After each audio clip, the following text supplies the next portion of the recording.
itu buku ataupun kita juga punya kanal gitu ya di website online gitu ya, kita ada lakukan untuk bedah naskah untuk jadi tidak hanya tugas editor untuk tulisanmu udah layak kok selesai tutup, penulisnya udah nggak tahu apa-apa langsung tiba-tiba terbit, enggak. Kalau yang di Perlima itu kita keroyokan rame-rame. Hasilnya Dari menjadi penjualan otomatis buku dari penulis karena dari penulis. milik penulis gitu. Jadi gitu. istilahnya penulis kulaan lah ya, kulaan terus dijual-jual sendiri seperti itu. Makanya salah satu ininya writerpreneur, dididik menjadi writerpreneur secara Ini nggak menariknya di Perlima itu juga yang seperti itu.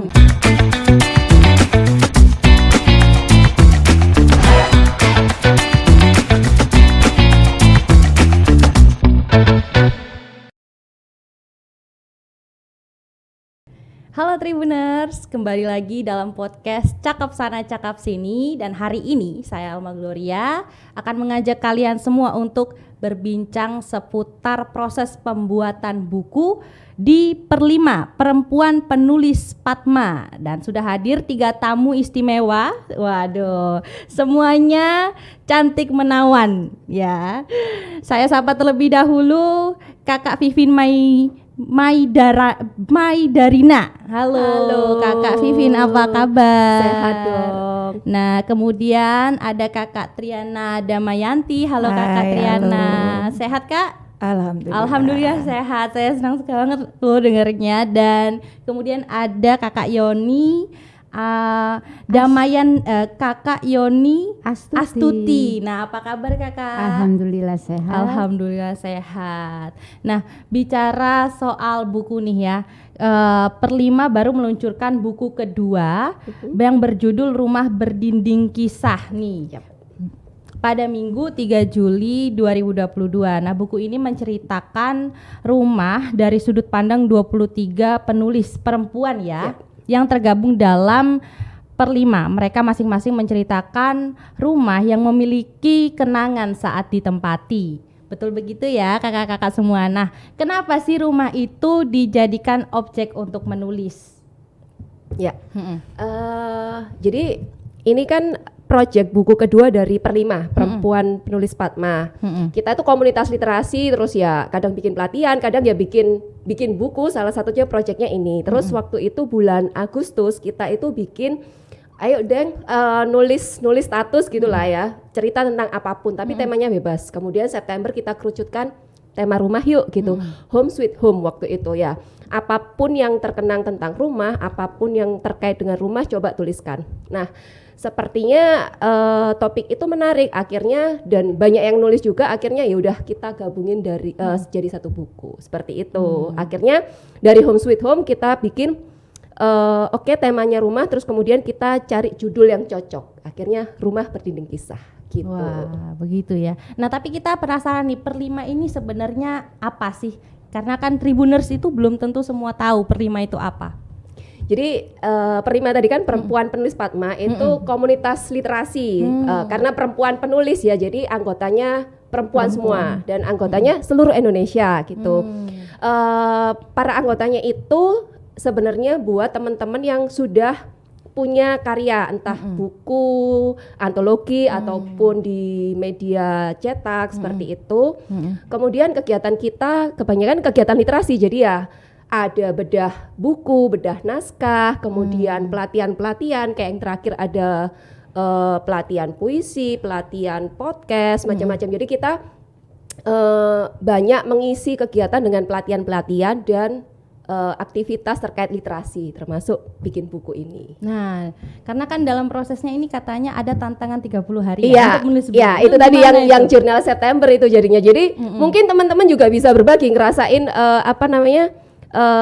menerima tantangan, karena kebetulan saya sebagai salah satu pengurus yang oke deh kita bikin ini gitu. Kita tantang seluruh anggota kita kurang lebih udah 100 ya sekarang. Jadi waktu itu kita umumkan di sosmed, terus habis itu teman-teman coba dong nulis 30 hari, karena ada juga yang nggak lolos gitu, dan yang terangkum di buku ini adalah teman-teman yang lolos nulis rajin di 30 hari. Nah ya, mungkin ini perasaan teman-teman yang lain mungkin bisa komentar yang udah lolos Ya, ini. gimana ini perasaannya Mbak Disuruh Triana nulis sama waktu itu 30 hari berturut-turut tentang rumah. Nah, gimana menurut Kak Triana? Ya, awalnya memang waktu itu saya ketika baca apa ide itu merasa oh menarik ini karena waktu itu kan masa COVID ya, Iya. waktu itu Delta kalau nggak keliru yang banyak sekali berjibun berita-berita duka gitu. Nah kemudian ide Perlima ini memberi tulisan status di FB yang kemudian memotivasi orang ini biar ya berduka tapi maksudnya kita nggak larut, nggak sampai tenggelam gitu. Jadi maka kemudian menurut saya ini menarik. Saya salah satu orang yang tidak gemar atau tidak rajin menulis status di Facebook, tapi kemudian karena challenge ini setiap hari saya mencoba untuk menuliskan apa yang terjadi pada hari itu. Jadi saya nggak mencari-cari apa yang terjadi aja ketika saya masak A misalnya. Saya makanya di status saya menuliskan cerita tentang itu. Jadi pokoknya tidak menulis status yang bukan status duka. Gitu istilahnya. Luar biasa sekali. Nah kalau Kakak Yoni sendiri gimana rasanya ketika terpilih dan lolos untuk menulis di buku Rumah Berdinding Kisah ini? Pastinya bahagia ya. Bahagia. Karena sama dengan Kak Triana, saya nggak suka nulis di status di Facebook. Nah, nulis sih banyak kegiatan tapi tidak setiap hari. Nah, tantangan 30 hari ini memacu saya untuk menulis. Nah, waktu menulis bingung juga. Home sweet home. Bagian mana yang saya ceritakan? Akhirnya Mbak Enda gini loh. Kamu kan suka trekking. Nah, lihat tuh sepatu trekkingmu. Gimana tuh? Akhirnya mengingat sepatu trekking ini di gunung ini. Nah, itu kan sesuatu yang indah. Bisa diceritakan gunung itu dan kegiatan itu, tetapi saya nanya, kan sepatunya kan di rumah, kegiatannya kan di luar, kan nggak masalah. Yang penting sepatunya di rumah. Nah, itu kan sebuah kegiatan ya. Dari situ akhirnya saya mencari-cari benda yang ada di rumah yang mempunyai banyak sekali cerita. Ada ulek-ulek yang saya beli di Borobudur waktu nganterin tamu mancanegara ke sana. Kemudian ada patung Bali itu yang mungkin sudah 50 tahun saya dapat dari saudara yang ada di Bali. Kemudian foto-foto lama ibu saya. Akhirnya banyak banget yang diceritakan dan 30 hari rasanya kurang ya. Kurang ya. Nanti bisa dilanjutkan lagi ceritanya. Kemungkinan begitu. Tapi memang 30 hari nulis itu megap-megap. Megap-megap. Nah, megap-megap. Tadi kan Kakak Yoni bilang megap-megap. Apa sih sebenarnya kesulitannya ini dalam menulis buku Rumah Berdinding Kisah selama 30 hari? Saat di FB nggak masalah. Hanya megap-megap aja. Oh, hari ini belum nulis. Hari ini kadang sampai jam malam gitu habis isya. Loh, saya belum nulis. Wah, akhirnya mencari sesuatu yang bisa ditulis. Kalimatnya jumlah kata waktu itu bebas ya. Bebas. Kalau yang di status bebas. Bebas. Yang penting ada foto, ada cerita, udah. Nah, setelah masuk ke terpilih menjadi salah satu yang menulis buku dan kami menulis, nah itu baru tantangan tersendiri ya, karena dari 30 cerita yang mana yang harus diambil. Nah, setelah diambil pun karena di Facebook kan ceritanya runtut tuh. Dari A mengalir sampai Z. Setiap hari seperti itu. Waktu di buku saya membuat seperti itu. Saya ambil beberapa cerita, saya tulis runtut dari A sampai Z. Ternyata Pak ada bedah naskah ya waktu itu. Ya, kepanjangan akhirnya. Kepanjangan dan ceritanya terlalu melebar kemana-mana. Mengalir dan semuanya indah. Akhirnya waktu bedah naskah ya, motong ya. Bukan itulah saja karena ceritanya terlalu indah. Akhirnya pada saat bedah naskah saya ditembak. Ditembaknya begini, menariknya di mana tulisan itu semuanya indah. Karena terlalu indah. Nah, ternyata saya baru mendapatkan pengetahuan baru ya dari teman-teman, itu gunanya bedah naskah, bahwa menulis itu karena sebuah keresahan. Nah, itu saya kaget ya, keresahan. Itu yang menjadi lebih megap-megap lagi. Mungkin tantangannya di situ berarti ya, Kak Yoni. Bukan itu saja. Ada lagi? Ada lagi. Apa Nah, nanti lagi itu? Kak Vivin dan Kak Triana boleh Boleh, deh Kak Vivin bocorannya. menjelaskan. Kak Triana dulu deh, nanti mau cerita lengkapnya nih tentang bedah naskah nih. Kak Triana. Iya, Gimana ceritanya waktu ditembakin? Iya, gitu? waktu ditembak, waktu bedah naskah. ditembak.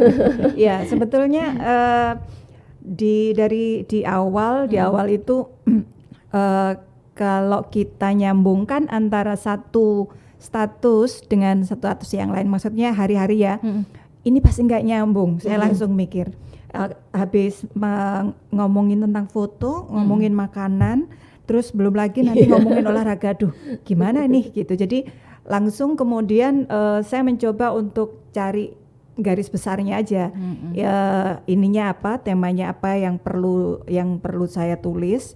Jadi yang lainnya saya buang. Jadi ada beberapa hal yang saya buang. Tapi masih tetap aja juga kena tembak. Jadi kelebihan JWS itu kan kita dikasih batasan 10.000 ya. 10.000 JWS. Jadi walaupun sudah menurut saya sudah saya potong sana sini sesuai dengan saya kelompokkan ke masing-masing gitu. Tapi ya tetap saja masih kelebihan JWS. Wah, gitu ya. Nah, kalau Kakak Vivin bagaimana? Ya, jadi mungkin kalau Kak Yoni cerita A sampai Z, kalau aku lebih yang random mungkin kayak Kak Triana. Jadi apapun yang terkait dengan rumah, kemudian random kan kita statuskan gitu kan. Terus Kak Wina Bojonegoro selaku foundernya Perlima sekaligus ya yang ngobrain kita, oke, temanya rumah gitu ya. Tugasnya adalah memotong dan menjahit, kan? Memotong dan menjahit itu istilahnya bahwa tulisan kita yang panjang yang kita buat status selama 30 hari itu ya udah dimampatkan menjadi 10.000 CWS itu tadi.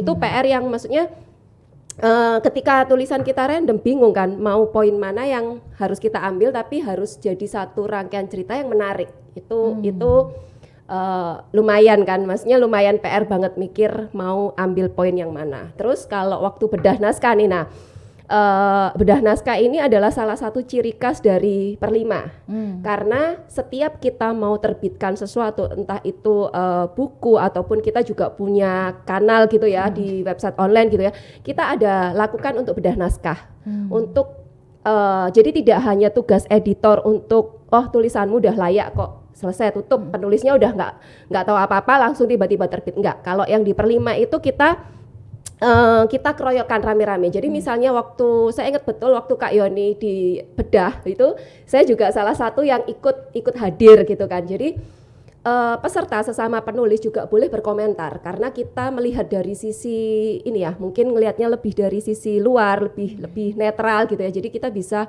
mengomentari gitu. Termasuk hal-hal yang mungkin kalau dari saya kok menurut saya kok lebih baik diginikan ya. Nah, itu kita saling belajar gitu. Jadi tidak hanya si penulis yang dibedah yang merasa belajar, tapi kita yang ikutan juga belajar. Itu salah satu khasnya sih kita bikin bedah naskah gitu. Jadi ya ada sisi deg-degsernya, ada sisi bahagianya karena kita bisa belajar. Kalau tulisanku waktu itu bedah naskah lebih ditembak ke CWS, kelebihan dikit aja. Cuman ada satu hal yang waktu itu dititik beratkan adalah begini, kamu harus percaya diri bahwa saya kan Surabaya ya, waktu itu tapi tidak terlalu saya tonjolkan tentang Surabayanya gitu. Jadi tempatmu itu strategis banget gitu. Poin itu harus kamu tonjolkan ya seperti itulah salah satu bocorannya kalau kita lagi bedah naskah gitu. Berarti satu sama lain penulis itu menilai. Jadi tidak hanya editor ataupun yang istilahnya yang pinter-pinter aja dalam tanda kutip yang udah pengalaman, tapi kita semua berhak, kita semua boleh. Saya boleh mengomentari tulisan Kak Yoni, Kak Triana boleh mengomentari tulisan saya gitu. Nah, kalau dari Kak Yoni, Kak Vivin sama Kak Triani ini memang ada latar belakang menulis enggak? Nah, Enggak. Kalau aku enggak. Oh, kalau Kak Triana enggak. Tapi bagaimana itu Kak caranya supaya bisa menulis, memaksa diri untuk menulis ya? Oh. Nah. Kalau latar belakang secara formal maksudnya itu memang tidak, tapi kalau hobi ya. Hobi menulis. Ya, dari dulu saya hobi ada nulis di blog lah yang terkadang saya juga malu sendiri nulis. Ketika bacanya malu. Karena itu dari biasanya kalau galau-galauan atau apa gitu, daripada kita ngomong sama orang yang kadang malah dinyeng ya. Jadi mending menulis gitu. Iya. Nah, terus kemudian waktu itu sempat saya sudah kenal sama Mbak Wina.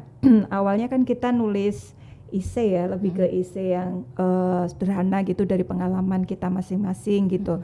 Saya pernah ditawarin yang waktu itu proyek yang ikut HIB 2018 Kak Triana ikut yang HIB yang apa ini berarti? yang aku memilih bahagia.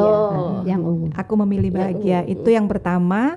Terus kemudian lama kelamaan saya nanya ke Mbak Wina nggak adakah nulis cerpen? Saya itu pingin banget nulis cerpen, tapi selama ini menurut saya tulisan saya selalu gagal. Saya merasa ketika di otak ini akan menjadi sesuatu yang menarik menurut saya.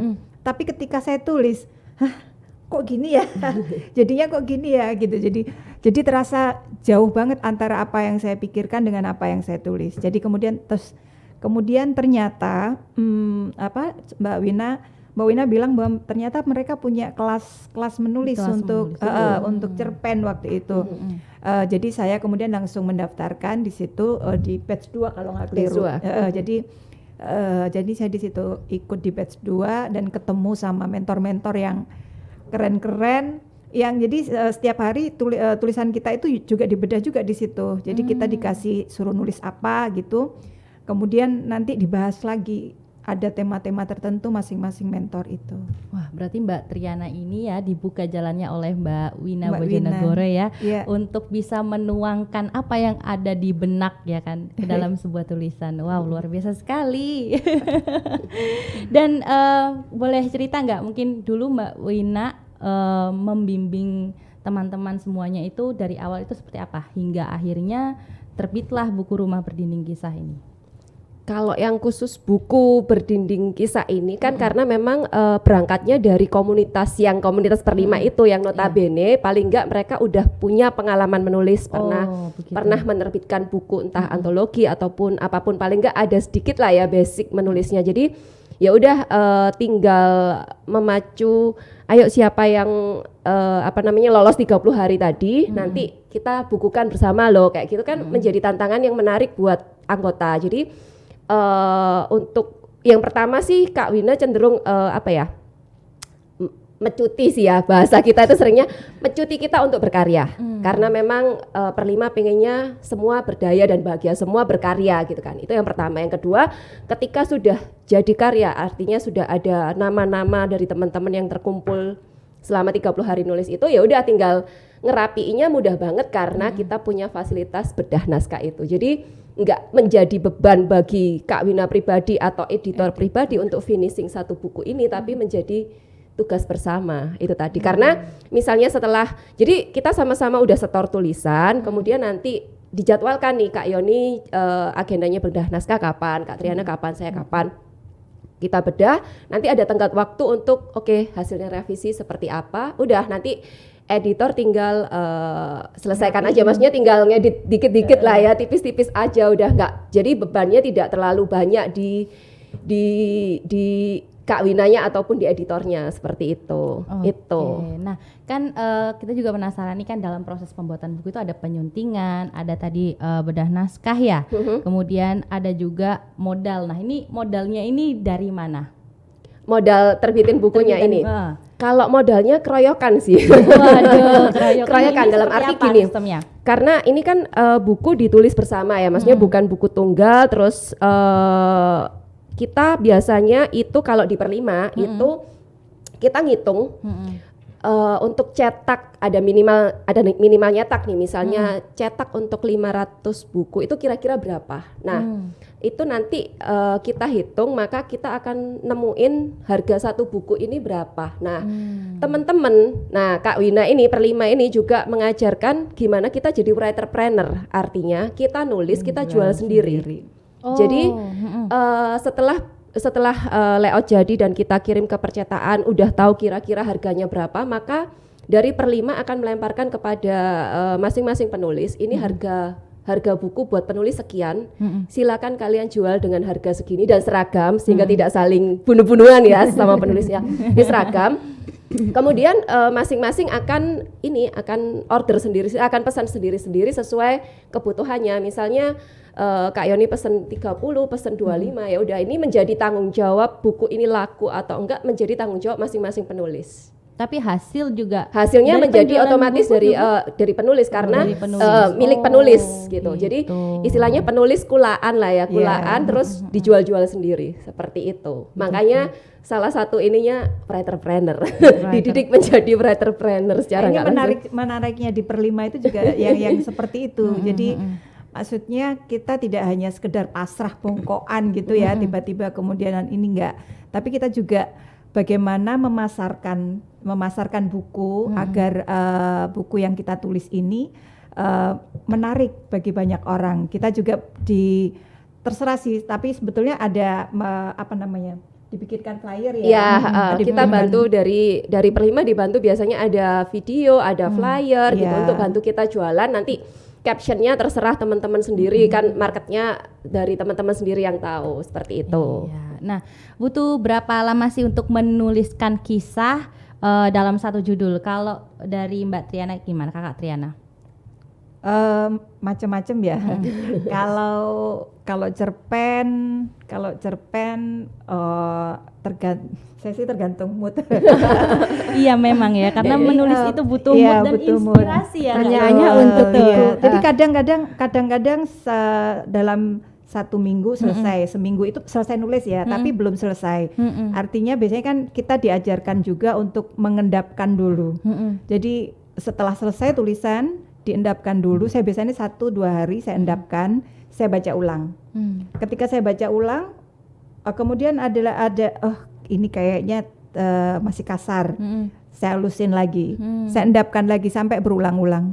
Sampai kemudian kalau misalnya saya ingin detail perasaan atau detail menggambarkan bagaimana orang ini melakukan sesuatu, maka ini saya butuh waktu berhari-hari untuk mengendapkan, menulis lagi gitu. Jadi ada proses pengendapan sehingga kemudian saya tahu ini kayaknya masih kalimat nyambung antara dengan yang ini kayaknya masih belum, kayak masih harus melompat gitu. Jadi harus disambung lagi dengan satu paragraf kayak gitu. Gitu ya. Kalau Kak Yoni butuh ini berapa lama nih? Pertanyaannya untuk buku ini atau buku yang lain? Buku ini. Oh, buku ini. Iya, betul. Karena kami dibatasi waktu, jadi pada waktu setelah ditembakin harus revisi, jadi harus segera. Kalau nggak gitu lupa. Nah setelah menulis kembali diendapkan 2-3 hari, dibaca lagi, kemudian mencari kata-kata atau diksi yang tidak Mbak? Yang tidak biasa-biasa aja, jadi diksinya harus tidak bagus. Pasaran diksinya. Jadi Jadi harus seperti kata Kak Triana tadi bahwa satu paragraf dengan paragraf lainnya harus nyambung. Jadi sesegera mungkin diselesaikan. Seminggu lah paling waktu itu ya. Semingguan ya. Semingguan waktu itu. Kalau Kak Vivin sendiri? Saya adalah pecinta pengejar deadline. Luar biasa. Pasukan deadline. Untuk proyek apapun sepertinya saya tipe yang kayak gitu ya. Adrenalinnya lebih gimana gitu mungkin ya. Tapi emang jadi mendekati pengumpulan naskah gitu. Ya udah cepet-cepetan ngumpul. Terus habis itu kan ditembak tadi yang edisi bedah naskah. Setelahnya ya udah paham kira-kira mau tak ubah ini ya udah tak tinggalin. Tapi nggak dikerjain, nanti mendekati tenggat waktunya udah mau habis baru. Tapi biasanya kalau udah niat sebenarnya 1 kali duduk bisa, cuman masalah niat dan mood itu tadi yang agak yang susah. harus diperjuangkan. Soalnya dia suka datang dan pergi. Waduh, luar biasa. Nah, kan tadi kan pasti ada rasa malas juga ya, seperti yang Mbak Triana jelaskan tadi, kadang ada rasa malas sesuai mood. Nah, kira-kira apa nih rahasia menulis asyik dari kakak-kakak semua ya, biar kita ini nggak males atau mungkin stuck ide dalam menulis? Gimana nih menurut Kak Yoni? Kalau itu seharusnya gabung di sebuah perkumpulan ya, di sebuah komunitas. Karena di komunitas katakanlah per5 ya. Di situ ada WhatsApp group dan setiap harinya pasti ada celoteh dan kadang sebuah celoteh itu menjadi ide bahwa oh kalau gitu itu jadiin buku aja. Kalau gitu tulis gitu. Nah, otomatis terpanggil untuk menulis. Dan seperti kemarin, sekarang hari apa? Nah kayak yang kemarin tiba-tiba Kak Vivi nulis di WhatsApp grup, tolong lihat di Instagram ya. Hari ini kita nulis puisinya tentang makanan yang nggak disukai. Nah saya orang yang paling susah bikin puisi. Kenapa itu Kak? Karena saya nggak ngerti puisi yang benar itu yang mana ya. Puisi yang menarik itu kayak gimana gitu. Kadang kan kita genrenya beda-beda ya. Karena ada yang puitis banget, sastra banget, itu katanya yang benar. Terus kemudian ada yang asal ngomong, itu katanya yang benar, saya nggak ngerti. Nah pada waktu Kak Vivin tulis puisi makanan yang paling tidak disukai. Nah aku kan nggak suka kecut. Ya udah, aku cerita tentang tidak suka kesukaan saya pada kecut tadi. Saya tulis, loh kok bisa? Nah, benar enggaknya saya nggak ngerti. Nah, yang penting menulis. Yang penting menulis ya. Dengan bahagia. Dan itu tadi bahwa dari kita berkumpul dengan komunitas akan ada ide-ide baru muncul, begitu ya, Kak ya. Nah, kalau dari Kak Vivin? Dua sisi nih, karena saya tadi di satu sisi saya adalah bagian dari per5 yang istilahnya mikir habis ini bikin apa ya, habis ini kita create sesuatu apa yang bikin teman-teman ini umek lah ya, terpaksa untuk berkarya gitu kan. Jadi di satu sisi seneng juga gitu ngeliatin teman-teman akhirnya kayak kemarin itu waktu lempar puisi, oh ternyata banyak yang mencoba menulis gitu ya. Nah hal itu yang salah satu per5 ingin lakukan. Jadi menggiatkan literasi tidak dari yang muluk-muluk lah ya, muluk-muluk kita bikin apalah yang gede-gedean, enggak, tapi dari kehidupan sehari-hari apa sih yang bisa kita tuliskan, kita membudayakan menulis. Salah satunya membudayakan menulis gitu. Nah kalau dari pribadi, tadi kan dari orangnya per5 ya, tapi kalau dari pribadi sebenarnya apa sih yang bisa bikin ide untuk menulis itu sebenarnya semua hal itu bisa, tergantung niat dan minat sebenarnya. Jadi kebetulan saya kan lebih sering nulisin traveling, jadi kalau traveling ya akhirnya apa yang dilihat itu yang ditulis, apa yang dirasakan itu yang ditulis. Tapi di sisi lain juga kadang ada tugas-tugas lain yang menuntut untuk nulis juga kan, tapi ya udah sebenarnya menulis itu apa yang kita lihat, kita rasakan dari yang ada di sekitar kita gitu. Meskipun memang tetap butuh ada sedikit riset dan sebagainya gitu. Tapi lebih ke kuncinya memang mood dan niat. Dan kepepet. Jadi mungkin mood dan niatnya muncul ketika kepepet. Kalau saya jangan ditiru ya. Iya. Intinya mood dan kepepet itu yang mengejar kita untuk terus berkarya. menulis dan menulis. Makanya di per5 ada Kak Wina Bojonegoro yang selaku founder juga tukang pecut. Kita bahasanya tukang pecut karena dia kayak kita gitu enak-enaknya status apa di Facebook yang nggak ada kaitannya gitu. Revisi cerpen mana? Tiba-tiba nyeletuk yang nggak ada kaitannya sama status kita gitu. Jadi kan kayak ya itu pecutan yang secara nggak langsung. Waduh. Nah sekarang giliran Kakak Triana yang bercerita nih, bagaimana cara menghilangkan rasa malas untuk menulis nih? Kalau saya jadi kalau saya tergantung gini, jadi ketika tiba-tiba saya menemukan, jadi artinya kalau menulis itu ketika ingin menulis langsung menulis gitu. Jadi entah itu jadi cerita atau hanya jadi satu paragraf. Jadi ketika ada ide langsung ditulis. Jadi kadang-kadang tiba-tiba saja saya misalnya tiba-tiba saya menemukan quote mengetuk tak harus masuk. Misalnya seperti itu. Nah, dari situ saya langsung ini kayaknya bagus nih dibuat cerita. Mas saya nulis walaupun nggak jadi ya. Jadi kadang-kadang nemu aja ketika misalnya kita lagi WhatsAppan sama teman gitu, tiba-tiba ada quote yang tiba-tiba masuk, saya balas ke dia, kemudian ini bisa jadi tulisan. Setelah itu saya langsung nulis. Saya biasanya nulis di HP dulu, baru kemudian saya pindah. Biasanya gitu. Itu yang paling sering terjadi, tidak pernah selesai. karena nulisnya sekarang ada ide ini, nulis terus nanti besok idenya ada lagi. Potongan-potongan kisah akhirnya ya. Nulis lagi gitu.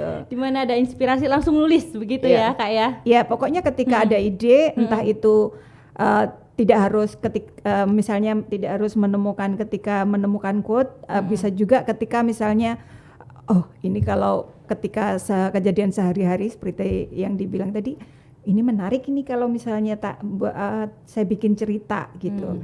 Tapi ceritanya cerpen aja, nggak usah yang berat gitu. Biar nggak terlalu menohok orang. Walaupun sebetulnya menohok juga. Ya. Maunya buat yang tahu. Oke, nah buku Rumah Berdinding Kisah ini kan menjadi istimewa karena setiap orang ini memiliki kenangan ya. Namun ternyata ada juga momen-momen saat para penulis itu mengajukan tulisannya ke tim editor itu nggak langsung disepakati. Nah penyebabnya itu apa dan gimana perasaannya ketika ada penolakan dan kemudian harus direvisi lagi begitu? Nah itu tadi pertama kan ada bedah naskah ya udah ditembakin tadi. Nah setelah tembakin semuanya harus revisi dan itu diberi waktu juga ya segera. Jadi segera dan tidak ditolak lagi. Biasanya karena waktunya berapa lama Kak?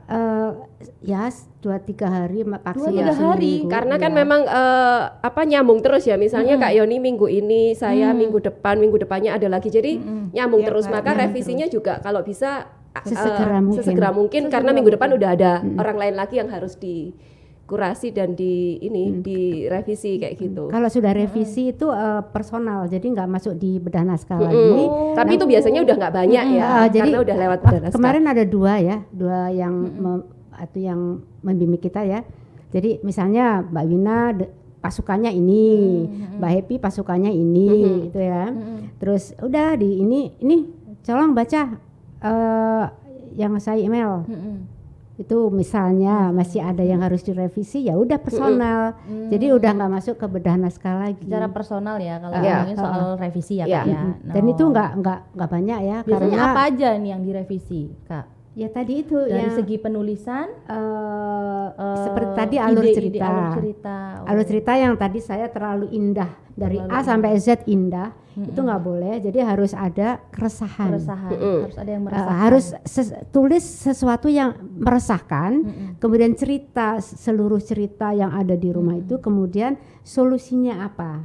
Itu harus ada sebuah kesatuan dan itu juga akan menjadi pembelajaran kepada pembaca. Kalau ada masalah seperti itu, ini loh jalan keluarnya seperti ini. Itu dari segi alur. Kemudian dari segi diksi tadi, itu tadi yang diksinya jangan yang saya istilahnya apa, pokoknya jangan yang biasa aja. Jadi mesti sesuatu yang meletup indah, nyastra, meskipun esai, tetapi harus pilihan katanya harus menarik. Iya, harus menarik dan mengandung sastra. Gitu. Jadi bagaimana caranya supaya kita juga membangun emosi pembaca ya? Iya, begitu. Betul. Wow. Kalau dari Kak Vivin sendiri? Jadi kalau dari bedah naskah itu sebenarnya lebih ke konsep tulisan kita atau isi tulisan kita itu udah disepakati bersama enggak? Jadi kayak cerita A, cerita B, cerita C. Oh, cerita C ini nggak usah deh, masukin aja cerita D aja, misalnya seperti itu. Jadi lebih gambaran umum konsep cerita, kesesuaian dengan tema, seperti itu kan. Sementara ketika itu sudah selesai, udah deal, oke kita revisi dan tinggal masuk ke editor yang terakhir, itu tinggal mungkin finishing seperti ini kaliaknya tinggal susunan aja ya. Mungkin alinea ini kalau dituker kayaknya lebih enak deh, atau misalnya typo yang paling simpel typo, atau misalnya KBBI-nya lah ya, maksudnya susunan ininya, susunan katanya, kayak gitu. Itu lebih ke teknis tulisannya. Tapi kalau bedah naskah itu lebih ke konsep inti tulisannya ini udah oke nggak seperti itu sih. Jadi yang kurasakan memang ya waktu waktu bernaskah, oke. Ya itu tadi poin bahwa kotamu harus kamu cantumkan dengan detail, kamu harus bangga begini-begini, oke. Jadi itu ada inti itu yang dimasukkan. Ketika udah setor ke editor udah nggak banyak tiktokannya karena udah jadi rangkaian ceritanya, cuman sempat yang alinea terakhir yang sedikit ditukar gitu aja. Udah, jadi nggak terlalu banyak tiktokan lagi. Gitu. Begitu. Nah kalau dari kakak Triana? Aku kemarin itu yang paling banyak itu data ya. Jadi data-data yang dipangkas. Jadi kan jadi misalnya untuk saya menjelaskan tentang bagaimana yoga bisa membuat tidur lebih nyenyak gitu. Kebetulan saya kan sakit waktu itu, waktu nulis ini. Jadi salah satunya saya menceritakan bagaimana saya bisa tidur, kemudian mengurangi rasa sakit saya dari yoga. Nah, ternyata selain pengalaman saya juga ada beberapa penelitian-penelitian yang mendukung itu. Jadi ini banyak nih data yang tak masukin gitu. Nah, itu yang dipangkas. Oh ini cukup satu aja nggak apa-apa, kan sudah menguatkan, sudah mewakili. Nah, jadi ada beberapa data-data yang lainnya juga banyak data-data yang mesti harus dipangkas, sama ada beberapa yang terlalu detail. Saya menjelaskannya terlalu detail. Oh ini tak lakukan begini dulu waktu itu dengan ini, kemudian berkembang jadi bla bla bla bla bla. Nah itu yang dipangkas. Tapi secara garis besar sebetulnya enggak. Cuman itu aja sih, sama bolak-balik. Ini mending kalau biar runut dikasih ide cerita kayak per bab gitu. Ada subjudulnya lah. Karena terlalu banyak data-data yang sebenarnya tidak terlalu penting ya dimasukkan ke dalam buku. Oh iya, siap. Nah, ada satu poin penting dalam menulis itu yaitu mencoba menuangkan apa yang terbayang di benak kita ya berdasarkan pengalaman. Namun banyak banget penulis-penulis pemula yang masih kesulitan dalam menghasilkan karya yang bagus. Nah, padahal penulis sebenarnya bisa memanfaatkan theater of mind ya. Ada upaya untuk membayangkan skenario-skenario imajinatif gitu yang menghidupkan tulisan dari dialog-dialog di dalam buku. Nah, gimana nih cara melakukan teknik theater of mind? Mungkin dari semua harus bercerita ya. Ini harus cerita dari kakak Yoni. Saya ada dialog. Ngerpek dulu ya. Sambil pamer nih bukunya. Sebentar, saya halaman berapa juga Lupa. Sebentar. Ini nih. Nah. Ini tulisan saya, kasih dan polusi. Jadi kasihnya itu kasih ibu, kasih keluarga. Kemudian polusinya itu karena waktu saya menulis, jadi saya harus mencari keresahan ya. Memang ada polusi, ada 2 pabrik yang ada di belakang rumah saya. Di samping menimbulkan getaran tanah juga bising. Dan ada 1 pabrik yang terkadang itu mengirim bau yang sedap. Dan sebelah rumah itu ada bengkel dinamo. Jadi lengkap sudah penderitaan. Jadi supaya tidak menderita, jadi harus memunculkan ya sesuatu yang membuat kerasan di rumah. Nah, kemudian ada dialog ya, theater of mind. Ini saya waktu saya ulang tahun pertama kali.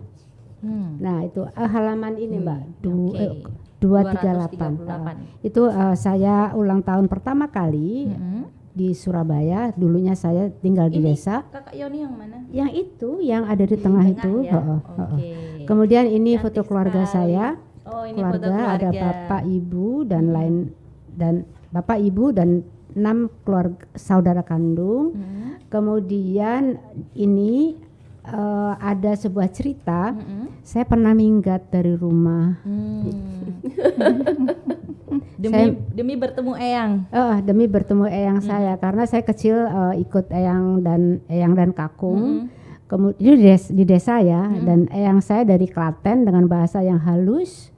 Kemudian masuk rumah bahasanya Surabayaan kayak Vivin, kayak Kak Vivin ini Surabayaan ya.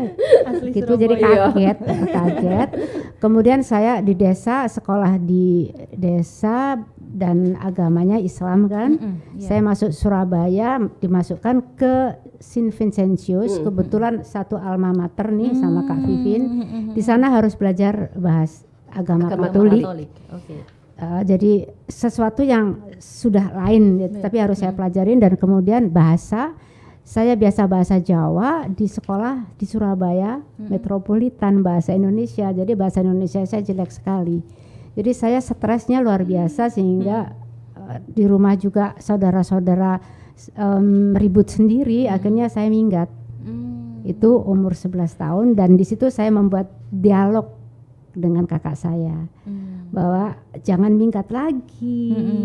Ya udah, saya nggak mau minggat, tapi dirimu kan yang dulu ngajakin aku tinggal di kota, ya harus ini dong, harus tanggung jawab dong, ancam saya gitu. Jadi itu ada dialog ya. Jadi di halaman 243 saya memberikan dialog.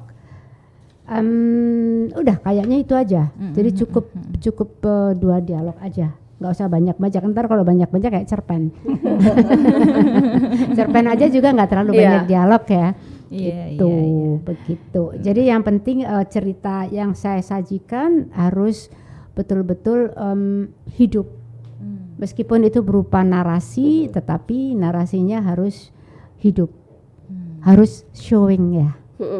Kalau istilahnya di showing not telling ya. Not telling, showing itu misalnya Kak Vivin cantik, nggak boleh dibilang cantik, tetapi rambutnya warna ini, matanya ini, mendeskripsikan ya, lebih tepatnya. Jadi pembaca tuh diminta untuk berimajinasi. Jadi yang menulis berimajinasi, mengajak pembaca untuk berimajinasi. Jadinya yuk berimajinasi bersama. Begitu. Asiknya di situ. Imajinasi bersama. Nah, kalau dari Kak Vivin gimana?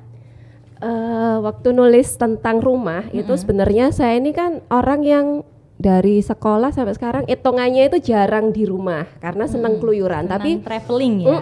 Tapi bagaimana saya pingin ngungkapin juga bahwa bagaimanapun saya itu pulang ke rumah, bagaimanapun rumah ini adalah tempat saya mengenal kehidupan gitu kan. Jadi saya ceritakan juga gimana saya nakal, gimana saya belajar banyak hal itu dari rumah. Nah, tapi itu juga saya coba ungkapkan bukan saya dulu begini-begini, tapi saya coba ceritakan tentang gambaran rumah saya seperti apa. Mulai dari pelan-pelan gambaran rumah saya itu seperti ini di kampung, seperti ini. Kemudian termasuk saya ajak untuk bayangin saya dulu juga punya loteng, sampai sekarang sih rumah kecil ini berlantai 1 memiliki loteng. Nah, saya juga ajak untuk halaman 232 ya. Miliki loteng. Nah, di loteng ini juga tempat persembunyianku. Kalau sebenarnya itu juga ungkapan bahwa dulu kalau misalnya aku kesel habis diomelin sama orang tua, sembunyinya di loteng, atau aku pingin curhat, aku pingin nulis buku harian juga di loteng itu. Tapi saya coba untuk menggambarkan satu persatu. Oh ya, rumahnya isinya ini. Oh, Vivin kecil itu seperti ini. Itu yang coba saya bangun di tulisan saya. Termasuk ketika beranjak dewasa, belajar banyak hal, terus akhirnya bertualang kemana-mana. Itu sih. Jadi ya itu mau pingin menceritakan aktivitas Vivin selama di rumah, tapi nggak yang saya begini, tapi lebih ke ya itu ngajak ada ini loh di rumah sehingga aku belajar begini kayak gitu sih. Iya, bahkan ada juga ini ya gambarnya cerita bahwa Kak Vivin dulu itu dihujani pertanyaan oleh mama ya. Oh ya, kalau yang itu aku pilih di awal sebagai sesuatu yang sebenarnya sebuah konflik. Jadi sebuah cerita itu kan menariknya kalau awal-awal udah ada konfliknya gitu ya. Jadi waktu nulis konflik apa ya? Oh, aku ingat waktu itu sebenarnya di satu sisi itu mama nggak suka kalau aku naik gunung, tapi tiba-tiba ketika JKT aku 1 hari udah balik gitu kan, terus ditanyain loh kok udah pulang gitu kan. Tapi di titik itu juga merupakan titik balik di mana aku merasa kayaknya aku udah mulai diterima nih kalau aku jalan-jalan ke gunung kayak gitu. Jadi memang di awal tuh udah kayak bayangin aku pulang malam hari, terus habis itu pingin mandi, pingin apa, ternyata di rumah kosong ya. Aku membangun konflik di awal, komunikasi dengan mama itu diskusi di awal seperti itu sampai akhirnya flashback lagi ke masa kecilku. Nah, Gitu. disitulah letak keresahannya ya. Kak, ya. Ya. Nah, kalau dari Kak Triana, Ya, ini cerita saya judulnya Jiwa Selesa. selesai. Ya artinya, Artinya? kepasrahan, keikhlasan, menerima segala sesuatunya. Jadi memang tulisan saya ini menggambarkan saya seperti kembali pulang gitu. Jadi dulu saya tidak menyebut rumah saya ini sebagai rumah saya. Jadi rumah saya itu ya rumah kedua orang tua saya gitu. Jadi walaupun saya sudah lama menempati rumah ini, tapi karena pekerjaan saya sering keluar kota dan lain sebagainya, bahkan tinggal di luar pulau juga gitu. Jadi kemudian saya jarang menempati rumah ini. Yang di Blitar itu ya, Kak ya? Iya, yang di Blitar itu rumah orang tua. Kalau Rumah yang ini orang di tua. Sidoarjo Yang kan. ini di Sidoarjo. Nah kemudian jadinya ini proses ketika saya kembali ke rumah. Kemudian berkumpul kembali dengan anak-anak dan tiba-tiba saya sakit gitu, sakit yang tidak pernah terbayangkan gitu kan, tiba-tiba tiba-tiba saya ini, kemudian situasinya juga waktu itu sedang pandemi gitu kan. Maaf. Jadi kemudian terus jadi cerita ini, tulisan ini lebih menggambarkan bagaimana saya menerima kondisi itu, kondisi bahwa saya sakit, kondisi bahwa saya harus balik lagi ke rumah, waktu itu belum melakukan apapun karena waktu itu pas kebetulan habis kontrak kerja juga, dan kemudian jadi situasi-situasi di mana saya menceritakan keadaan, kondisi dan atas kepasrahan itu sendiri. Jadi kemudian menjadikan rumah itu menjadi tempat bersama. Ternyata di dalam rumah yang selama ini saya tinggalkan, saya abaikan, saya menemukan banyak hal. Saya menguatkan diri, berkumpul lagi dengan anak-anak, bersama dengan anak-anak, saling menguatkan, dan banyak melakukan hobi-hobi yang membuat saya lupa bahwa saya terus sebetulnya sakit gitu.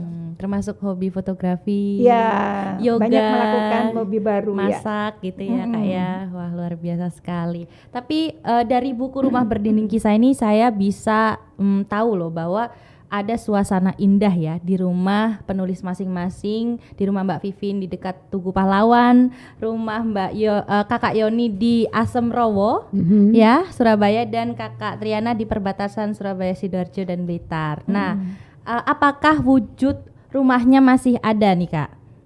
Atau memang sudah tidak terselamatkan? Boleh cerita masing-masing Kak? Rumah saya, bukan rumah saya ya, rumah orang tua saya. Orang tua. Rumah orang tua saya masih ada. Oh, masih ada. Memang ya Kak? ada sedikit renovasi di sana ya. sini, namun rumah itu masih ada. Masih ada, masih ditinggali juga ya? Masih ditinggali, ditempati. Oke. Kalau Kakak Yoni berarti sering ke sana juga atau memang tinggal di sana? Memang tinggal di sana. Oh ya, baik-baik. Saya kira pisah begitu. Enggak. Ada rumah baru lagi. Insya Allah pengen banget. Amin. Tapi jangan jauh-jauh. Sehingga bisa menciptakan kenangan baru lagi ya Kak ya. Iya. Di dalam rumah baru. Betul. Amin. Nah, kalau Terima kasih doanya. Amin. Sama-sama Kakak. Nah, kalau Kakak Vivin? Senasib, cuman karena saya anak tunggal jadi ya udah jadi rumah saya, dan sampai sekarang ada, bahkan di Masih buku ada. ini foto ini adalah gambar depan rumah saya, di mana sebenarnya kalau yang bagian depan justru yang tidak pernah berubah dari zaman dulu sampai sekarang. Kalau yang dalam-dalamnya kan yang dulu nggak keramik, sekarang jadi keramik. Tapi kalau yang bagian luarnya, terutama pagernya itu tetap pager lama. Terus ada batu-batuan yang di sisi kanan ini juga itu dari dulu seperti itu, desainnya dari awal udah ada batu-batuan seperti itu. Itu sih tetap dipertahankan. Ini Lotengnya juga masih ada. Mesin jahitnya masih ada nggak? Mesin jahitnya masih ada sampai sekarang. Jadi Kalau yang Masih waktu bisa dipakai?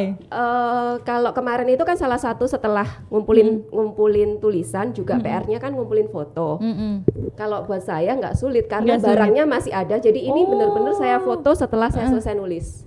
Waduh, luar biasa. Pagernya juga Keren ya. karena barangnya kebetulan masih ada. Masih ada. Termasuk tasnya.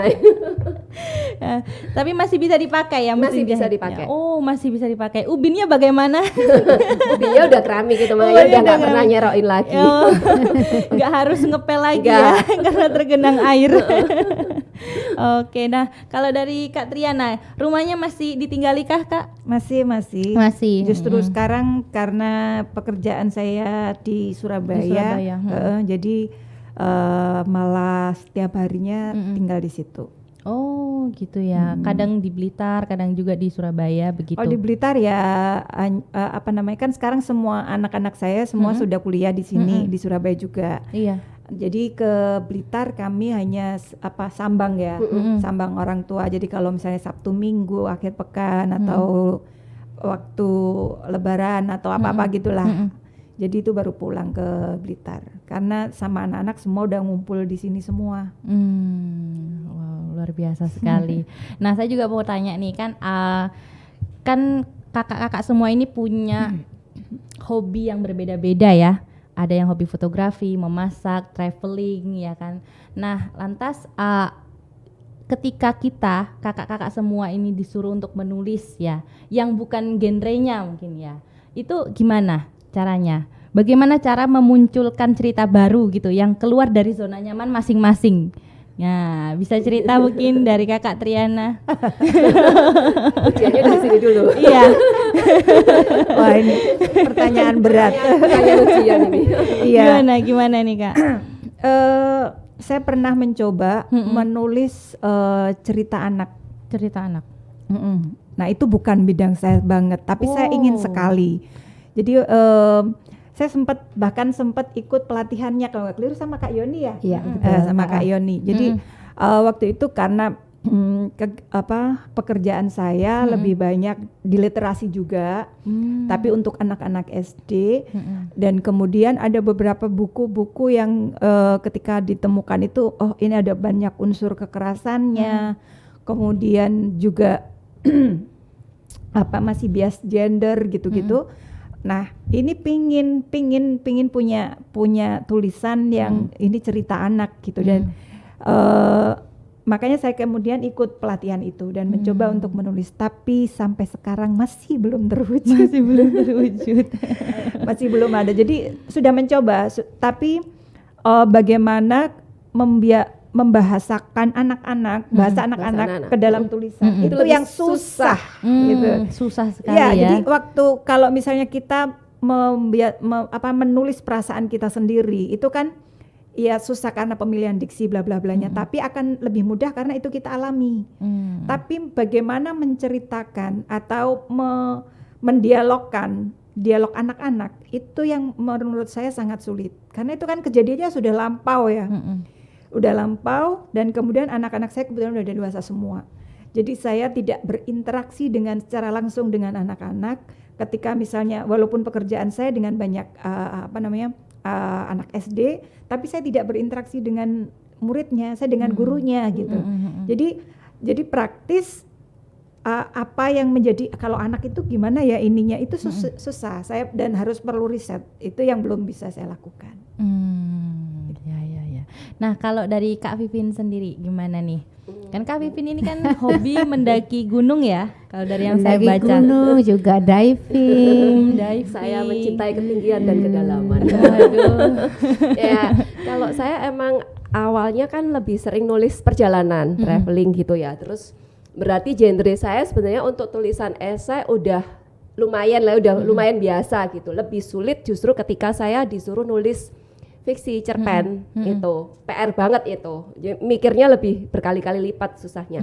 Nah, kalau yang project Rumah Berdinding Kisah ini kan lebih ke pengalaman. Buat saya ini mirip kayak nyeritain perjalanan aja gitu. Jadi sebenarnya nggak terlalu yang susah-susah gimana, tinggal poin-poin mana yang ingin kita sampaikan, poin-poin mana yang sekiranya bisa menjadikan pelajaran juga untuk orang lain kayak gitu sih. Gitu. Jadi karena emang genrenya ya esai ya, jadi ya enggak PR yang susah, bukan PR yang berat lah ya, meskipun butuh niat untuk melakukannya. Wow, luar Gitu. biasa sekali. Gitu Nah, kalau Kak Yoni yang hobinya menari Jawa, betul ya Kak Yoni? Iya, saya Nah. nari mulai dari umur Dari- 5 sampai umur 25. Wah. Wah. Tapi dia juga naik gunung. Hobi juga naik gunung. Hobi Saya dan naik- kerjaan kalau naik gunung. Kalau naik gunung hobi dan kerjaan saya. Sekali. Oh, hobi dan kerjaan naik gunung. Karena saya kan tour guide. tour guide. Tour guide tamunya naik gunung meskipun gunungnya pendek Mm-mm. ke Bromo dan ke Ijen. Tapi saya juga pernah 10 tahun ngurusin tamu asing untuk ke Semeru. Oh. 10 tahun. Jadi saya punya guide lokal, saya punya chef, saya punya porter. Wow, luar biasa, keren sekali Kak Yoni. Nah, jadi gimana itu Kak Yoni untuk menulis hal yang bukan genre? Itu bagaimana caranya? Sama dengan dua kakak ini. Sama, kurang lebih sama. Kalau untuk traveling itu karena sesuatu yang Kita alami sendiri ya. sudah dialami. Mm-mm. Nah, namun cerpen Mm-mm. itu sesuatu yang wah ampun susahnya, fiksi banget kan, Iya, disuruh berkhayal itu kan susah banget ternyata ya. Iya. Nah kemudian saya mulai belajar ngeblog. Mm-mm. Ya, kalau Kak Vivin sudah punya blog tapi nggak diurusin, saya sudah punya blog tapi tidak pernah diisi, sama aja. Jadi saya juga berusaha untuk menulis blog. Nah ini karena ada teori ya, teorinya tuh bagaimana supaya blog itu bisa menjadi halaman 1. Padahal saya maunya tuh saya curhat, tapi katanya siapa yang baca? Jadi harus mengikuti teori. Dengan teori saya malah mampet.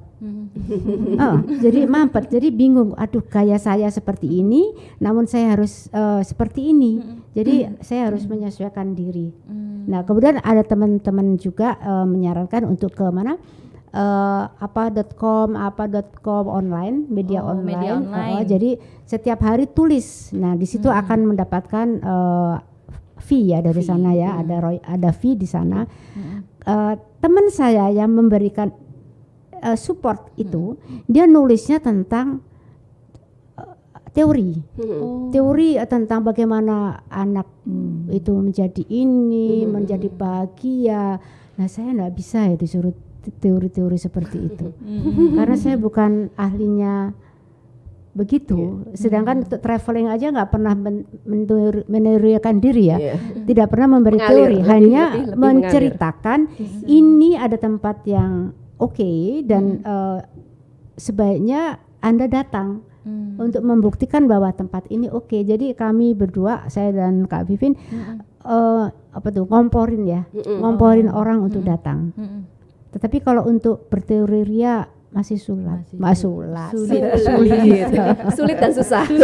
Susah dan sulit jadinya sulat. Jadi begitulah. Jadi begitu ya, kayak oke. Nah, kalau misalnya nih ya, kita membayangkan ada mesin waktu nih, dari kakak-kakak semua, apa peristiwa yang ingin diulang kembali jika ada kesempatan? Kalau dari Kak Yoni, Dalam hal nulis atau dalam hal ini kan aku udah mendengarkan membaca dari kisah ini. dari kisah ini cerita ini. Dari masing-masing penulis, terutama kakak Vivin, kakak Yoni dan kakak Triana. Jadi apa nih yang ingin diulang kembali jika ada mesin waktu? Aku ingin rumahku yang belakang rumah dulu kan tambak. Oh, Kan banyak ikan bandeng. di daerah mana itu Kak? Asem Rowo. Asem Rowo. Oh, Jadi dikelilingi tambak dulu. Jadi ada bandeng, ada mujair. Itu luas banget. Iya. Itu sampai Tandes, sampai mungkin sampai Gresik ya. Itu kan masih banyak bandeng-bandeng itu. Ada juga yang membuat garam. Nah itu setiap sore kami tuh jalan-jalan di situ. Kalau nggak ada orangnya kami nyolong. Kakak saya diulang kenakalannya ini. kakak saya nakal banget. Jadi dia sama temennya kalau agak set gitu kan bandengnya mencolot. Udah diambilin aja, ditaruh di mana tuh? Di mana tuh bajunya? baju Di kaos. Kaosnya kan ikannya lari-lari gini. Penuh Jadi ikan. bagi dia lucu. Nanti kalau apa tuh mau ketangkep gitu, terus aku bilang, lah itu kan mencuri. Siapa yang mencuri? Orang aku bermain. Nah, terus kakak perempuan saya yang nomor 1 itu suka main perahu. Itu ada perahu di situ, bolong ditembel sama lempung, udah dayung di sana. Nah ini saya dan kakak saya nomor 2 yang mencuri ikan dimasukkan ke sini tuh, itu sering bermimpi. Sering bermimpi di belakang rumah itu, jadi ada tembok kan dulu, ada tembok itu ada pagar, pintunya bisa keluar dari situ. Kami suka jalan-jalannya lewat di situ. Jadi habis Nerobos mencuri, belakang. jadi ada pintu langsung tambah. Jadi begitu habis mencuri langsung masuk lewat lagi, belakang. masuk lagi ke rumah kan. Nah itu ternyata terbawa mimpi sampai sekarang.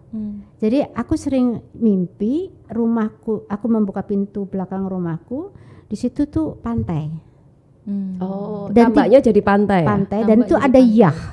Oh iya. Bayangkan ada yah banyak di sana.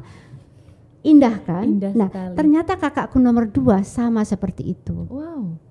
Saya ngomong sekali lagi, mungkin karena kita sering nyuri bandeng dulu ya. Dia bilang, siapa yang mencuri, orang saya cuma main-main kok di sana. Itu yang saya ingin lakukan. Oh, iya. Ingin mengulang kembali. Karena pabrik di belakang rumah itu ternyata getarannya, kemudian suara bising itu merusak rumah-rumah yang ada di sana, dan sudah kami laporkan sampai ke Pemkot sejak sudah 30 tahun mungkin tidak ada reaksi. Ya retak-retak di sepanjang jalan di rumah saya itu ya banyak. Oke. Begitu. Jadi itu yang diinginkan oleh Kak Yoni. Nah, kalau dari Kakak Vivin, apa yang ingin diulang kembali, Kak? Sesuatu yang ingin diulang adalah yang sekarang sudah tidak ada. Nah, sekarang yang tidak ada itu yang tak tulis di situ bagian adalah mana? Wijaya Shopping Center. Wijaya Shopping Center. Sekarang jadi BJ Junction. Oh. Dulu itu mall keren di zaman itu di era 80-an lah ya. Mall keren buat tempat bermainnya anak-anak. Dan Jadi, juga nonton film. aku belum waktu itu kan aku masih kecil, belum nonton iya, film. aku udah Masih yang besar. mainan yang apa namanya mainan di bawah itu kan. Nah, itu apa sebuah kemewahan lah dulu kalau misalnya diajak ke sana itu. Jadi kalau sekarang kan udah berubah emang. Udah berubah, jadi mall banyak toko-toko gitu. Dulu isinya cuman mainan, terus apa lagi Kak Yoni Ada mungkin inget. toko Karena kita sebenarnya kosmetik. tetanggaan sih. Nah, Nggak jauh. Kalau karena waktu itu kan aku sudah Dan dia lebih gede kayaknya udah gede kayaknya ya. waktu itu aku sudah SMA karena sering di nonton film itu, temanku ditaksir sama yang jaga. Terus diajak ke ini Wijaya Shopping Center. Yang jaga itu film itu, akhirnya sering dikasih tiket. Akhirnya aku sering nonton di sana. Nah, di situ juga ada toko kosmetik. Aku beli maskara di sana. Berarti kan aku udah mahasiswa ya waktu itu ya. Nah, terus aku dikasih tahu caranya kalau pakai maskara ditutup, habis itu ditutup, jangan dibiarin ntar kering. Gitu. Waktu itu Kakak umur berapa? Di Wijaya, masih kisaran saat ada sekolah Wijaya SD itu? sih waktu itu, Oh. kisaran SD. Jadi bayangin Kak Yoni ini udah naik gunung ketika saya masih pakai celana pendek kaos kutang. Saya 4 naik tahun. gunung, Dia saya udah naik gunung tahun 78. Makanya nanya sekalian itu Wijaya mungkin juga jadi kenangannya Kak Yoni. Karena ya itu kalau dulu kan anak kampung ya, maksudnya rumah saya di kampung, paling mainannya ya di sama tetangga-tetangga gitu kan. Tapi bonus tersendiri ketika ayo ke sana gitu atau cari baju atau mainan di sana itu kayak happy banget gitu dulu. Dan itu bisa jalan kaki dari rumah. Oh. Kan dekat. Lokasinya dekat ya? dekat Wah, gitu seru kayak. berarti. Jadi ya itu mungkin kalau diulang mungkin beda ya suasananya, tapi pingin tahu aja sih kayak gimana gitu kalau merasakan diulang. Sayang kita nggak punya foto ya. Saya nggak punya foto. Zaman itu kan belum terlalu. Belum, Iya, masih iya. yang kamera film. kamera. Roll film pun itu aku mulai pegang baru SMP kayaknya 90-an. Dulu awalnya yang kayak sekarang yang potret langsung jadi Ya, itu enggak nyaman punya. Polaroid, ya. Polaroid. Oh, gitu. Dan itu rasanya Wijaya itu sekian setelah terbakar, kemudian sekian tahun Mangkrak, ya. akhirnya dibangun lagi menjadi BK Junction. Ya meskipun ada mall-mall lama ya, tapi karena itu salah satu mall yang terdekat dan yang pernah main di sana, jadi kalau ditanya pingin balik kemana, ke situ. Ke situ. Iya. Ada pengalaman yang indah terekam ya di dalam benaknya Kak Vivin. Oke. Nah, kalau dari Kakak Triana Damayanti. Iya. Mm-mm. Sebetulnya kalau di tulisanku ini kan lebih bagaimana tulisan saya ini menceritakan saya menerima kondisi saya gitu kan dengan melakukan banyak hal gitu. Nah, kalau misalnya diminta apa ya yang kira-kira ingin diulang, mungkin fotografi ya, Mungkin tapi fotografi. sama anak-anak. Jadi kalau yang dulu saya sering berburu objek foto itu malam dini hari gitu, yang momennya itu Yang gelap-gelap. apa namanya. Jadi kan kalau misalnya pagi di pasar, Di pasar. itu kan banyak orang gitu kan, terus kemudian matahari masih belum terbit gitu. Nah, waktu itu sih teman yang mengajak saya itu kebetulan dia lebih suka ke ekspresi orang yang diinikan. Jadi bagaimana ekspresi-ekspresi penjual-penjual. Kayak human interest ya. Ya, kalau saya kan bukan, saya saya bagaimana kondisi jalannya seperti itu, street fotografi. Fotografi. Jadi tapi waktu itu kan saya sama teman saya, karena anak-anak masih kecil waktu itu. Jadi kalau boleh mengulang Kembali. pada masa-masa itu, berburu objek foto dengan momen yang ini golden hour dan lain sebagainya, tapi dengan anak-anak. Sama anak-anak. Oke, luar biasa. Mencetak kenangan ya. Iya. Iya, manis sekali kenangan-kenangan yang pernah tercipta ya. Selama di rumah jadi pengen kembali ke rumah nih. Andai bisa memutar waktu. Iya, andai kita bisa memutar waktu. Ya, oke. Nah, terakhir nih, apa kira-kira tips dari semua kakak-kakak ini tentang bagaimana cara menulis karya yang baik gitu? Dari Kakak Yoni. Menulis karya yang baik, satu niat. Dirangkul. Tanpa niat tidak akan terlaksana. Iya. Kemudian yang kedua, nulislah dengan gembira. Dan jangan lupa untuk survei, karena data itu sangat penting. Apakah itu cerpen, fiksi ternyata perlu survei ya. Apakah itu traveling, apakah itu teori, semuanya perlu survei dan itu harus dilakukan. Niat itu Niat. yang penting. Yang penting niat. Utamanya kuncinya ingat. Kuncinya adalah Kuncinya niat. Iya. Tanpa niat nggak Tidak bisa, akan jadi apa-apa. tidak akan Apa niat, terjadi apa-apa. buku tidak akan tercipta ya. Iya, kami pun juga tidak pernah menyangka ya bisa mempunyai buku ini, sama sekali nggak pernah menyangka. Alhamdulillah bisa mempunyainya. Iya. Kalau Kak Vivin, bagaimana Kak cara menulis karya yang baik? Menulis yang baik adalah menulislah dengan jujur. Menulislah Karena dengan kan jujur. saya ini ya genrenya lebih banyak esai, lebih banyak kayak pengalaman-pengalaman, jadi menulislah yang jujur. Cuman ya nanti kan dikemas gitu dengan kata-kata yang menarik, pilihan-pilihan diksi yang menarik gitu. Makanya kalau pengen belajar banyak juga bisa bergabung bersama Perempuan Penulis Padma, kan promosi sekalian. Iya. Oke. Menulislah dengan jujur. Nah, kalau Kak Triana apa nih Kak tipsnya? Banyak-banyaklah membaca. Banyak-banyaklah membaca. Karena dengan banyak membaca, otomatis kosakata, diksi dan lain sebagainya itu lebih banyak kita miliki, dan kemudian ide-ide juga banyak hal bisa muncul itu dari banyak membaca. Jadi banyak-banyaklah membaca. Setelah membaca, menuliskannya. Kalau nggak gitu Sepaket itu lupa. biasa. Ya tadi modal niat tadi ya. Kalau nggak gitu. Karena saya punya teman, dia suka nulis. Dia kepingin ikut komunitas, tetapi komunitasnya yang nggak bayar. Karena bagi dia adalah, saya tidak tahu alasannya kenapa, dan bagi dia saya banyak membaca kan sudah cukup. Ya, saya diam saja sih, sementara saya belum memberikan candu-candu kepadanya untuk bergabung ke Perlima, karena di Perlima itu memang harus membaca, tanpa membaca kita nggak ngerti tulisan orang lain, nggak dapat ilmu. Setelah membaca, tuliskan setelah niat ya. Nah, setelah itu ada bedah naskah, karena bedah naskah itu tidak hanya memberikan saran kepada penulis untuk menulis dengan lebih baik, tetapi juga belajar. Otomatis belajar. Karena pada saat bedah naskah, membaca naskah itu harus nyantol. Ya apa ya yang diomongkan itu apa ya? Jangan ngeblank. Kadang kan jam 8 malam ya. Jam 8 sampai jamnya capek ya. Waktunya ngantuk. Tidur sebenarnya jam tidur. ya, jam 8 jamnya otak istirahat lah ya. Jadi itu harus betul-betul diteliti tulisannya itu apa, kekurangannya apa. Jadi belajar memahami tulisan, kemudian memberikan ide, memberikan saran. Jadi tadi tuh bisa dirangkai dari saya membaca, kemudian niat membaca niat dan tulis dengan iya kan.